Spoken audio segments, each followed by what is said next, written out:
നമ്മൾ നേരെ വിഷയത്തിലേക്ക് കിടക്കാം. 2020-കളിൽ നമ്മൾ ഇപ്പോൾ സാക്ഷ്യം വഹിച്ചുകൊണ്ടിരിക്കുന്നത് ലോകത്തിലെ ഒരു ലോകക്രമത്തിൻ്റെ അവസാനമാണോ അതെയോ ചരിത്രം ഇതിനെ ഒരു ട്രാൻസിഷൻ പീരീഡായിട്ട് മനസ്സിലാക്കുമോ എന്നുള്ളതാണ്. അപ്പോൾ നമ്മൾ ലോകക്രമം എന്ന് പറയുമ്പോൾ നമ്മൾ മനസ്സിലാക്കുന്ന ഒരു പോസ്റ്റ് വാർ വേൾഡ് ഉണ്ട്. പോസ്റ്റ് വാർ വേൾഡ് ഉണ്ട്, അതേസമയം തന്നെ ഒരു യൂണിപോളാർ വേൾഡ് ഉണ്ട്. പോസ്റ്റ് വാർ വേൾഡ് എന്ന് പറയുന്നത് രണ്ടാം ലോക മഹായുദ്ധത്തിന് ശേഷം ലോകത്തിൽ നിലവിൽ വന്നിട്ടുള്ള ഒരു ഓർഡറാണ്. രണ്ടാം ലോക മഹായുദ്ധത്തിന് ശേഷം നമ്മൾ നോക്കിക്കഴിഞ്ഞാൽ നമുക്ക് രണ്ട് സൂപ്പർ പവേഴ്സ് ഉണ്ടായിരുന്നു, യുണൈറ്റഡ് സ്റ്റേറ്റ്സും സോവിയറ്റ് യൂണിയനും. അപ്പോൾ അതിൽ സോവിയറ്റ് യൂണിയൻ 1991 സോവിയറ്റ് യൂണിയൻ്റെ പതനത്തിന് ശേഷം നമുക്കുണ്ടായിരുന്നത് ഒരു അമേരിക്കൻ കേന്ദ്രിതമായിട്ടുള്ള ഒരു ഏകധ്രുവ ലോകമാണ്, നമ്മൾ യൂണിപോളാർ വേൾഡ് എന്ന് പറയുന്നത്.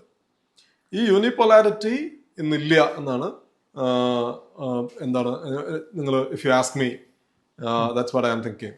എനിക്ക് വളരെ മാത്രമല്ല, നമ്മൾ പൊതുവെ ലോകത്തിൽ IR സ്കോളേഴ്സിനോടൊക്കെ ചോദിച്ചു കഴിഞ്ഞാൽ ഈ കാര്യത്തിൽ ഒരു കൺസെൻസസ് ഉണ്ട്. അതായത് ആ ഒരു യൂണിപോളാർ ഗ്ലോബൽ ഓർഡർ എന്ന് പറയുന്നത് ഇന്ന് നിലവിലില്ല. കാരണം ഇന്ന് അമേരിക്ക മാത്രമല്ല ലോകത്തിലെ ഒരു സൂപ്പർ പവർ.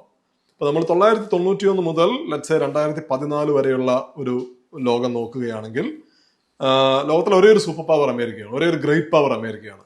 അപ്പോൾ ഈ ഒരു പീരിയഡിൽ നമുക്ക് കാണാം ഒരുപാട് യുദ്ധങ്ങൾ, അമേരിക്കയാണ് മേജർ യുദ്ധങ്ങൾ നടത്തുന്നത്. ഒരു ഗ്രേറ്റ് പവർ കോൺടെസ്റ്റ് ഇല്ല.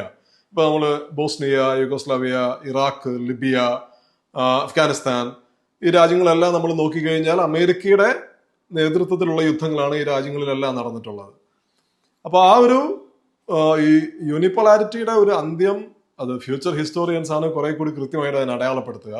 എനിക്ക് തോന്നുന്നു അതിന്റെ ഏറ്റവും മൂർത്തമായിട്ടുള്ള മാനിഫെസ്റ്റേഷൻ നമ്മൾ കണ്ടത് 2014 ക്രൈമിയൻ അനക്സേഷനിലാണ്, റഷ്യൻ അനക്സേഷൻ ഓഫ് ക്രൈമിയ 2014.